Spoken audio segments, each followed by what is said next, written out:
जी प्यारे विद्यार्थियों 7th class ਦੀ ਸਾਇੰਸ ਦੀ ਬੁੱਕ ਦਾ chapter number 17 forests our lifeline ਇਸ ਦੀ ਐਕਸਰਸਾਈਜ਼ ਦੇ ਪਹਿਲੇ 5 ਕੁਐਸਚਨਸ ਇਸ ਵੀਡੀਓ ਵਿੱਚ ਕਰਨ ਜਾ ਰਹੇ ਹਾਂ। ਸੋ ਤੁਸੀਂ ਸਾਰੇ ਵੀਡੀਓ ਨੂੰ ਬੜੇ ਧਿਆਨ ਦੇ ਨਾਲ ਸੁਣੋ, ਆਨਸਰਸ ਨੂੰ ਵੀਡੀਓ ਪੌਜ਼ ਕਰਕੇ ਨੋਟ ਡਾਊਨ ਕਰ ਲਓ, ਬਾਅਦ ਵਿੱਚੋਂ ਇਹਨਾਂ ਨੂੰ ਯਾਦ ਕਰਕੇ ਬਿਨਾਂ ਦੇਖੇ ਆਪ ਲਿਖਣ ਦੀ ਪ੍ਰੈਕਟਿਸ ਵੀ ਜ਼ਰੂਰ ਕਰੋ।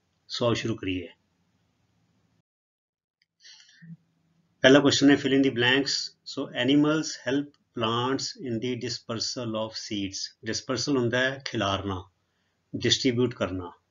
ਜਿਹੜੇ एनिमल्स ने बच्चों वो सीड्स ਨੂੰ स्प्रैड करते हैं, क्योंकि एनिमल्स ਜਿਹੜੇ ने चाहे पंछी ने जानवर ने वो पत्ते बर्ड्स फ्रूट्स खाते हैं तो फिर अपनी बिट्ठां राही अपनी फीसिस राही एक्सक्रीटा राही मल जो त्यागते हैं बिठ करते हैं लिद करते हैं ਉਹ ਫਿਰ ਉਹਦੇ ਵਿੱਚ ਬੀਜ ਵੀ ਚਲੇ ਜਾਂਦੇ ਨੇ ਤੇ ਫਿਰ ਬੀਜ ਉੱਥੋਂ ਦੀ ਬੂਟੇ ਉਗਦੇ ਨੇ।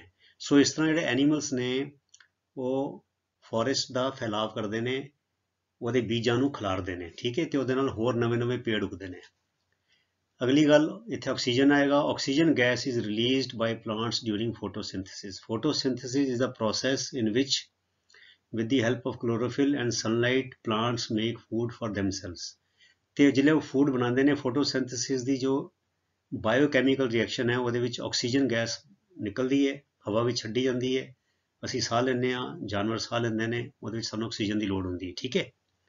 ਫਿਰ deforestation comma forest fires and pollution are the major threats to the forests. Major ਮੈਨੇ ਵੱਡੀਆਂ, ਥ੍ਰੈਟਸ ਮੈਨੇ ਖਤਰੇ टू दी फॉरेस्ट, अर्थात ਜਿਹੜੇ ਜੰਗਲ ਨੇ ਉਹਨਾਂ ਵਾਸਤੇ ਤਿੰਨ ਵੱਡੇ ਖਤਰੇ ਜਿਹੜੇ ਹੈਗੇ ਨੇ, ਮੇਨ ਵੱਡੇ ਖਤਰੇ ਨੇ ਡੀਫੋਰੈਸਟੇਸ਼ਨ ਅਰਥਾਤ cutting of trees, forest fires ਜੰਗਲਾਂ ਦੀ ਅੱਗ ਅਤੇ ਪੋਲਿਊਸ਼ਨ, ਚਾਹੇ ਉਹ 에ਅਰ ਪੋਲਿਊਸ਼ਨ ਹੈ ਚਾਹੇ ਉਹ ਵਾਟਰ ਪੋਲਿਊਸ਼ਨ ਹੈ। These are the major threats to the forests. So fourth ਵਿੱਚ ਹੈ large scale planting of tree saplings is called afforestation. Sapling ਹੁੰਦਾ ਛੋਟਾ ਪੌਦਾ, ਪਨੀਰੀ। ਸੋ ਵੱਡੀ ਮਾਤਰਾ ਵਿੱਚ ਵੱਡੀ ਗਿਣਤੀ ਵਿੱਚ ਬੂਟਿਆਂ ਨੂੰ ਲਗਾਉਣਾ, ਇਸ ਕਿਰਿਆ ਨੂੰ ਕਿਹਾ ਜਾਂਦਾ afforestation. Deforestation is the cutting of trees, afforestation is planting of trees, ठीक है। सो ਇਹਨਾਂ ਨਾਲ deforestation and afforestation are antonyms. ਇਹ ਇੱਕ ਦੂਜੇ ਦੇ ਵਿਰੋਧੀ ਅਰਥ ਵਾਲੇ ਸ਼ਬਦ ਨੇ, ਠੀਕ ਹੈ। डिफोरेस्टेशन ਦਾ ਆਪੋਜ਼ਿਟ ਹੈਗਾ एफोरेस्टेशन। फिर आ गया नंबर 2, स्टेट ट्रू और फॉल्स। ਇਹ ਸਟੇਟਮੈਂਟਸ ਦਿੱਤੀਆਂ ਹੋਈਆਂ ਤੇ ਲਿਖਣਾ ਹੈ ਕਿ ਇਹ ਚੋਂ ਕਿਹੜੀ ਟਰੂ ਹੈ ਤੇ ਕਿਹੜੀ ਫਾਲਸ ਹੈ। So animals provide nutrients to plants. ਇਹ ਗੱਲ ਬਿਲਕੁਲ ਸਹੀ ਹੈ। ਕਿਸ ਤਰ੍ਹਾਂ ਬੱਚਿਓ, ਜਦੋਂ ਐਨੀਮਲ ਜੰਗਲਾਂ ਵਿੱਚ ਮਰ ਜਾਂਦੇ ਨੇ ਤੇ ਡੀਕੰਪੋਜ਼ਰਸ ਉਹਨਾਂ ਦੀ ਬਾਡੀ ਨੂੰ ਡੀਕੰਪੋਜ਼ ਕਰਦੇ ਨੇ ਤੇ ਬਾਡੀ ਵਿੱਚ ਜਿਹੜੇ ਨਿਊਟ੍ਰੀਐਂਟਸ ਹੁੰਦੇ ਨੇ ਉਹ ਮਿੱਟੀ ਵਿੱਚ ਮਿਲ ਜਾਂਦੇ ਨੇ ਤੇ ਉਹ ਮਿੱਟੀ ਜਿਹੜੀ ਹੈ ਉਹਦੇ ਵਿੱਚੋਂ ਫਿਰ ਰੂਟਸ ਜਿਹੜੀਆਂ ਪਲਾਂਟ ਦੀਆਂ ਉਹ ਆਪਣੀ ਖੁਰਾਕ ਲੈਂਦੀਆਂ ਨੇ, ਨਿਊਟ੍ਰੀਐਂਟਸ ਲੈਂਦੀਆਂ। ਇਸ ਤਰ੍ਹਾਂ ਐਨੀਮਲਸ ਦੇ provide nutrients to animals, it is true.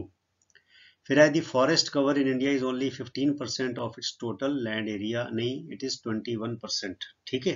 सो है फॉल्स है। Crown is the shape of the trees, true. Crown की होंदा बच्चों, branchy area of the tree, थल्लों जमीन तो तना शुरू होंदा है ते तने तो थोड़ा ऊपर जाके फिर वो ब्रांचेस पत्ते शुरू हो जाते हैं। So it can be conical, it could be oval, it could be like an umbrella. तो वो जो ब्रांची एरिया होंदा है, ਜਿਹੜੀਆਂ ਟਾਹਣੀਆਂ ਨਿੱਕੀਆਂ ब्रांचेस ਨਿਕਲ ਕੇ ਉੱਤੇ ਪੱਤੇ ਨਿਕਲਦੇ ਨੇ, ਉਸ ਏਰੀਆ ਨੂੰ ਕਿਹਾ ਜਾਂਦਾ ਕਰਾਊਨ।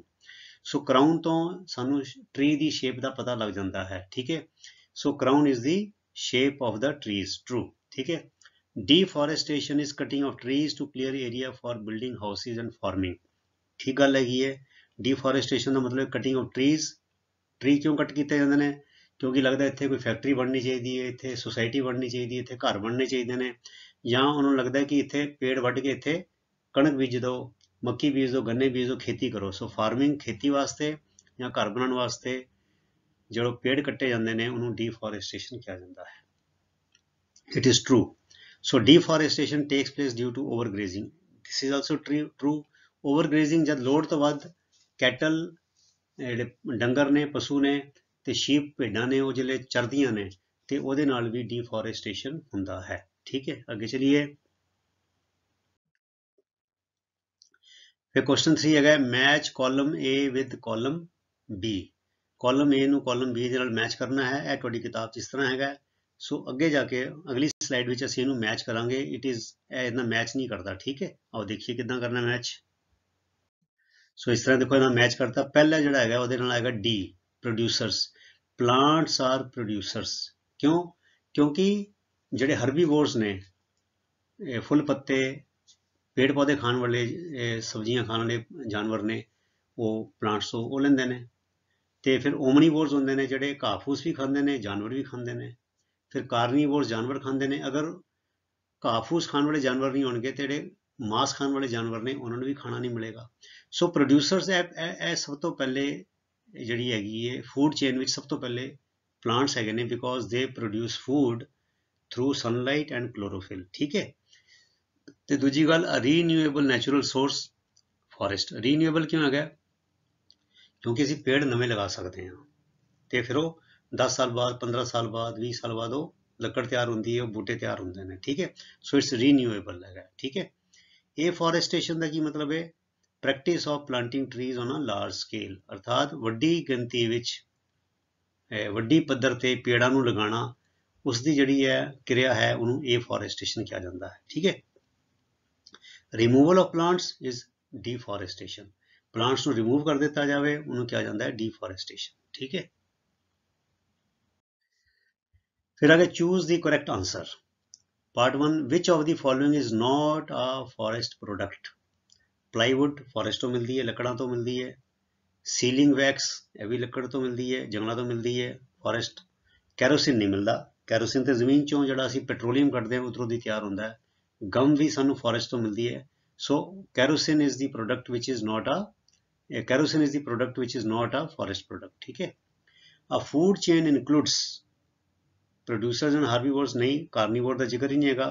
प्रोड्यूसर्स एंड कार्नीवोर्स नहीं, क्योंकि कार्नीवोर्स प्लांट्स नहीं खाते, प्रोड्यूसर्स नहीं खाते।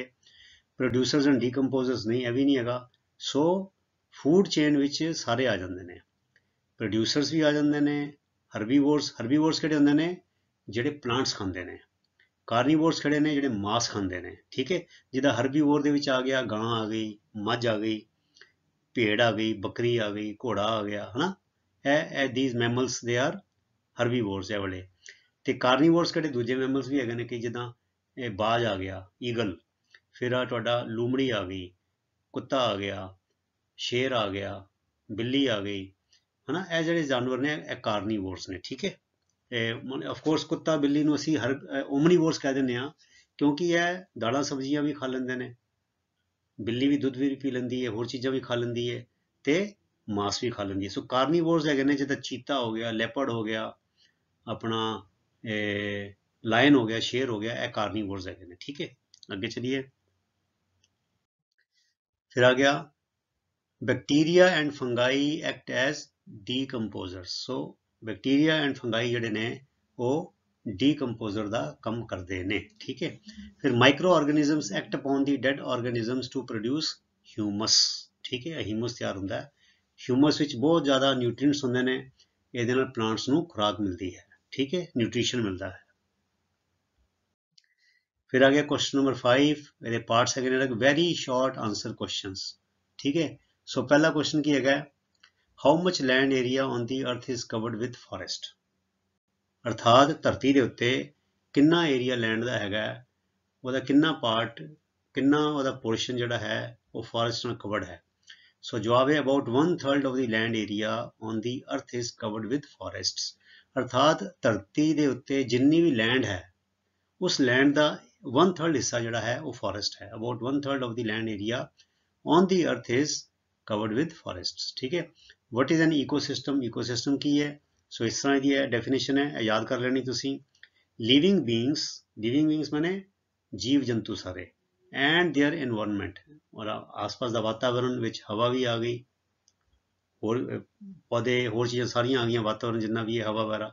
Living beings and their environment together make an ecosystem, ठीक है। फिर प्लांट्स, एनिमल्स एंड माइक्रोब्स की जगह तुसी माइक्रो ऑर्गेनिजम्स भी लिख सकते हो, are the living components of an ecosystem.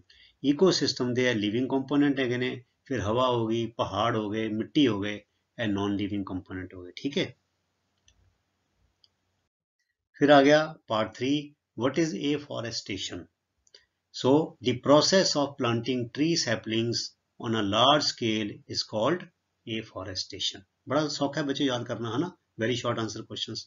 फिर है व्हाट कॉजेज ग्लोबल वार्मिंग। सो जवाब है deforestation and air pollution cause global warming, अर्थात पेड़ां ਨੂੰ ਕੱਟਣਾ ਅਤੇ ਹਵਾ ਦਾ ਜਿਹੜਾ ਪ੍ਰਦੂਸ਼ਣ ਹੈ ਇਹਦੇ ਨਾਲ ਗਲੋਬਲ ਵਾਰਮਿੰਗ ਹੁੰਦੀ ਹੈ।